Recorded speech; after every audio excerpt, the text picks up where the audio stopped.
Welcome back to our YouTube channel. ನಮ್ಮ ಮತ್ತೊಂದು ವಿಡಿಯೋಗೆ ನಿಮ್ಮೆಲ್ಲರಿಗೂ ಸ್ವಾಗತ. ಇವತ್ತಿನ ವಿಡಿಯೋ ಏನು ಅಂತ ಅಂದರೆ ರಮ್ಮಿಂಗೆ ಐ ಚೆಕಪ್ ಮಾಡಿಸ್ಬೇಕಾಗಿತ್ತು. ಸೊ ಅದಕ್ಕೆ ನಾನು ಅವಳು ಬೆಂಗಳೂರಿಗೆ ಹೋಗೋಣ ಅಂತ ಡಿಸೈಡ್ ಮಾಡ್ಕೊಂಡ್ವಿ. ಬೆಂಗಳೂರಿಗೆ ಹೋಗ್ತಿದ್ದೀವಿ ಅಂದರೆ ನಾವಿಬ್ಬರೇ ಮಾತ್ರ ಹೋಗಲ್ಲ, ಆ್ಯಂಡ್ ನಮ್ಮ ಜೊತೆ ಸುವರ್ಣ ಕೂಡ ಇದ್ದೇ ಇರ್ತಾಳೆ ಯಾವಾಗಲೂ. ನಾವು ಮೂವರು ಮೀಟ್ ಮಾಡೋದು ನನಗಂತೂ ತುಂಬ ಖುಷಿ ಕೊಡುತ್ತೆ. ಯಾವಾಗಲೂ ಒಟ್ಟಿಗೆ ಇರಬೇಕಂತಲೇ ಅನಿಸುತ್ತೆ, ಬಟ್ ಅದು ಸಾಧ್ಯ ಇಲ್ಲ ಅಲ್ವಾ. ಸೊ ಅದಕ್ಕೆ ಅವಾಗವಾಗಾದರೂ ಮೀಟ್ ಮಾಡೋಕ್ಕೆ ಹೋಗ್ತಿದ್ರೆ ಏನೋ ಒಂಥರ ಖುಷಿ ಫೀಲ್ ಇರುತ್ತೆ.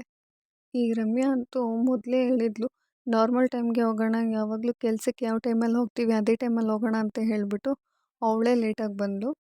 ನಾವು ಅಂದ್ಕೊಂಡಿದ್ದ ಟೈಮಿಂಗ್ಸ್ ಏನಾರು ನೋಡಿಬಿಟ್ರೆ ಬೆಂಗಳೂರಿಗೆ 9 ಗಂಟೆಗೆ ಹೋಗ್ಬಿಡ್ತೀವಿ ಬಿಡಪ್ಪ ಅಂತ ಅನಿಸ್ತಿತ್ತು. ಬಟ್ 20 ಮಿನಿಟ್ಸ್ ಮೇಲೆ ವೆಯ್ಟ್ ಮಾಡಿಸಿದಾಳು ಅವಳು ನನ್ನ. ಅವಳಿಗೋಸ್ಕರ ವೆಯ್ಟ್ ಮಾಡಿದ್ದೇ ಆಯಿತು.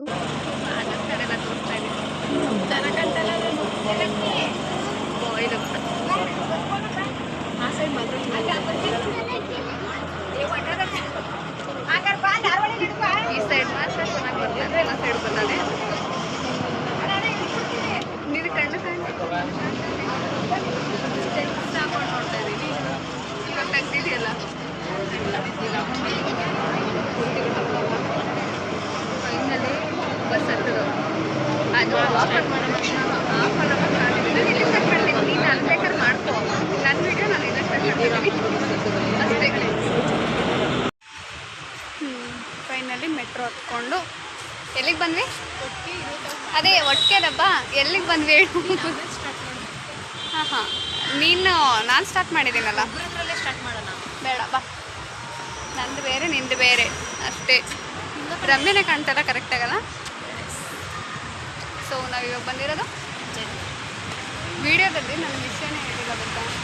ಅದಕ್ಕೆ ನಾನು ಸ್ಟಾರ್ಟ್ ಮಾಡ್ತೀನಿ. ವಿಷಯ ನಂದು ಇದು ನನ್ನ ವಿಡಿಯೋ ಅಷ್ಟೇ. ಏನು ಗೊತ್ತಾ, ಇವಳಿಗೆ ಕಣ್ಣು ಹೋಗ್ಬಿಟ್ಟೈತಲ್ಲ, ಸೊ ದಟ್ ಆ ಕಣ್ಣ ರಿಪೇರಿ ಮಾಡ್ಸಕ್ಕೆ ಹೋಗ್ತಿದ್ದೀವಿ. ಇಲ್ಲ, ಅದನ್ನೇ ರಿಪೇರಿ ಅಂತೀವಿ, ರಿಪೇರಿ ಮಾಡ್ಸಕ್ಕೆ ಹೋಗ್ತಿದ್ದೀವಿ. ಅಲ್ಲಿಂದ ಸೂನ ಪಿಕ್ ಮಾಡಿಕೊಂಡು ಹಾಸ್ಪಿಟಲ್ಗಂತೂ ಬಂದ್ವಿ. ಆ್ಯಂಡ್ ಇವತ್ತು ರಮ್ಯಾ ಎಷ್ಟು ವೆಯ್ಟ್ ಮಾಡಿಸಿದ್ಲು ಅದ್ರ 2ರಷ್ಟು ಸುವರ್ಣ ವೆಯ್ಟ್ ಮಾಡಿಸಿದ್ಲು. ನಾನು ರಮ್ಯಾ ವೆಯ್ಟ್ ಮಾಡಿ ಮಾಡಿ ಸಾಕಾಯಿತು. ಕಾಲ್ ಮಾಡಿದಾಗೆಲ್ಲ ಅಲ್ಲಿದ್ದೀನಿ ಇಲ್ಲಿದ್ದೀನಿ ಅಂತ ಬರೀ ಸೊಳ್ಳೆ ಹೇಳ್ಕೊಂಡು ಬಂದ್ಲು ತಾಯಿ. ರಮ್ಯಂದು ಅಪಾಯಿಂಟ್ಮೆಂಟ್ ಇದ್ದಿದ್ದೆ 9:45 10 ಗಂಟೆ ಅಷ್ಟರಲ್ಲಿ. ನಾವು ಅಲ್ಲಿಗೆ ಹೋಗಿದ್ದೆ 10:15 ಮೇಲೆ ಆಗೋಗಿತ್ತು. ಅಲ್ಲಿ ವೀಡಿಯೋ ಮಾಡೋಕ್ಕಾಗಲ್ಲ, ಯಾಕಂದರೆ ಎಲ್ಲರೂ ನಮ್ಮನ್ನೇ ನೋಡ್ತಿದ್ರು. ಹಾಸ್ಪಿಟಲಲ್ಲಿ ಬಂದುಬಿಟ್ಟು ವೀಡಿಯೋ ಕ್ಯಾಪ್ಚರ್ ಮಾಡ್ತಿದ್ದಾರಲ್ಲ ಅಂತ ಅಂದ್ಬಿಟ್ಟು ಯಾಕೆ ನಾಯ್ಸ್ ಮಾಡೋದಂತ ಹೇಳಿಬಿಟ್ಟು ಅಲ್ಲಿ ಜಾಸ್ತಿ ವೀಡಿಯೋ ಮಾಡಿಲ್ಲ. ರಮ್ಯಾ ಕೂಡ ಚೆಕಪ್ ಮಾಡಿಸ್ಕೊಂಡು ಬಂದಳು. ಅಲ್ಲಿಂದ ಹೋಗಿ ಬಂದಮೇಲೆ ನಾವು ಮಾರ್ನಿಂಗ್ ಮನೆಯಿಂದ ಏನೂ ಊಟ ಮಾಡ್ಕೊಂಡು ಬಂದಿರಲಿಲ್ಲ. ಸೊ ಅಲ್ಲಿ ಅವಳು ಚೆಕಪ್ ಎಲ್ಲ ಮುಗಿಯೋ ಅಷ್ಟರಲ್ಲಿ ಆಗೋಗಿತ್ತು, ಒಂದು 12 ಗಂಟೆ 12:15 ಮೇಲೆ ಆಗಿತ್ತು. ಫುಲ್ ಹೊಟ್ಟೆ ಹಸಿತಿತ್ತು ನನಗೆ, ಸೂಗೆ ಮತ್ತು ರಮ್ಯಂಗೂ ಕೂಡ. ಅದಕ್ಕೆ ಅಲ್ಲಿ ಒಂದು ಪುಟ್ಟ ಹೋಟ್ಲಲ್ಲಿ ನಾಷ್ಟ ಮಾಡಿಕೊಂಡು ಹೊರಟ್ವಿ. ಲಕ್ಷಣ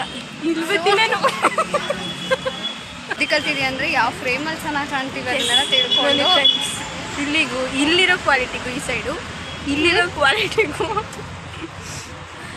ಫೈನಲಿ ಇವಳ ಕಣ್ ಟೆಸ್ಟ್ ಮುಗೀತು. ರಿಪೇರಿ ಆಗಿದ ತಕ್ಷಣ ಗ್ಲಾಸ್ ತೆಗ್ದೋಳು ಅಂತ ಹಾಕತ್ತಾಳೆ. ಕಣ್ಣು ಹೊಂಟೋಯ್ತು ಕಣೆ ಮೇಲೆ. ಹೆಂಗೆ ಮಾಡಿದೆ? ಏನಂದ್ರು ನಿಂದು? ಏನು ಅಂದಿಲ್ಲ, ನಾರ್ಮಲ್ಲೇ ಇದೆ. ಆದರೆ ರಿಪೇರಿ ಮಾಡಿಬಿಟ್ಟು ಐ ಡ್ರಾಪ್ ಕಳಿಸಿದೆ. 2 ರೀತಿ ಐ ಡ್ರಾಪ್, ಐ ಜೆಲ್, ಒಂದು 30 ಮಾತ್ರೆ.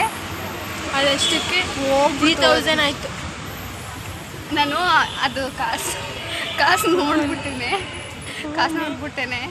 ಏನೋ ನಾನು ಟೆಸ್ಟ್ ಮಾಡಿಸ್ಕೊಬೇಕಂತಿದ್ದೆ, ಬಟ್ ಬೇಡ ಅಂತ ಡಿಸೈಡ್ ಆಗ್ಬಿಟ್ಟೆ. ಸದ್ಯಕ್ಕೆ ದುಡ್ಡಿಲ್ಲದೆ ಪಾಪರಾಗೋಗ್ಬಿಟ್ಟು.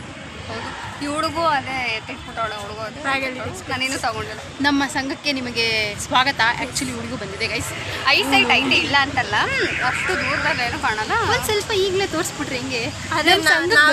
ನಾವೇ ಇವರು ನಾವೇ ಇಂಥವ್ರು ಅಂತ ಸ್ವಲ್ಪ ರಮ್ಯ ಇರೋದಕ್ಕೆ ಸ್ವಲ್ಪ ನಾವು ಕ್ವಾಲಿಫಿಕೇಶನ್ ಎಲ್ಲ ನೋಡ್ತೀವಲ್ವ ಸುವರ್ಣ ನಮ್ಮ ಸಂಘಕ್ಕೆ ಸೇರ್ಸೋಕ್ಕೆ. ಅದಕ್ಕೋಸ್ಕರ ಇನ್ನೊಂದು ಸ್ವಲ್ಪ ದಿನ, ಇನ್ನೊಂದು 2 ತಿಂಗಳಷ್ಟೇ, ಆಮೇಲೆ ಮತ್ತೆ ನಮ್ಮ ಸಂಘಕ್ಕೆ. ನಾನು ಚೆನ್ನಾಗಿ ಕಾಣ್ತಿಲ್ಲ ಕಣೆ. ಆಯ್ತು, ಹಿಡ್ಕೊ ನೀನು. ಆಗೋಯ್ತದೆ. ಎಸ್, ನಾವು ಬಂದ್ವಿ. ಎಸ್ ಗಾಯ್ಸ್, ಈಗ ನಾವು ನಮ್ಮ ಹಾಸ್ಪಿಟಲ್ ಬ್ಲಾಗ್ನ ಮುಗಿದು ಶಾಪಿಂಗ್ ಬ್ಲಾಗ್ನ ಕಂಟಿನ್ಯೂ ಮಾಡ್ತೀವಿ. ಈ ಪಾಪ ಜಲ್ಲೇನು ಹಾಕಿದ್ರು, ಆಲ್ರೆಡಿ ಮುಗಿದೋಯ್ತು.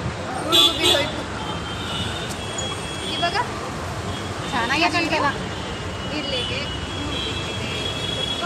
ಬಾಯ್